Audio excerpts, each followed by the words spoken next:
जागतिक बँकेच्या सहकार्याने 4,500 कोटी रुपये खर्च करून राज्यातील 5,000 गावांमध्ये शेतीचा एकात्मिक प्रकल्प राबवण्यात येणार आहे। त्यात पाणी व्यवस्था, ठिबक सिंचन, पीक पद्धती आणि कृषी मालाची मार्केटिंग हे सर्व एकत्रितपणे राबवलं जाईल अशी घोषणा मुख्यमंत्री देवेंद्र फडणवीस यांनी केली। सांगली जिल्ह्यातील रायगाव कडेपूर इथं भाजपच्या शेतकरी मेळाव्यात मुख्यमंत्री बोलत होते। रायगावचा ठिबक सिंचनाचा पॅटर्न राज्यभर राबवणार असल्याची ही घोषणा यावेळी मुख्यमंत्र्यांनी केली आहे।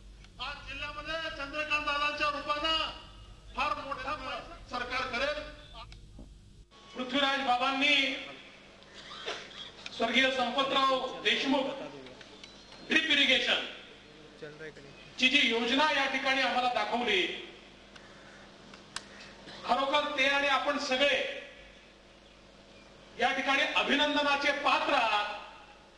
कारण या महाराष्ट्रालाच नाही तर या संपूर्ण देशाला तुम्ही एक नवा रायगाव पॅटर्न दिलाय।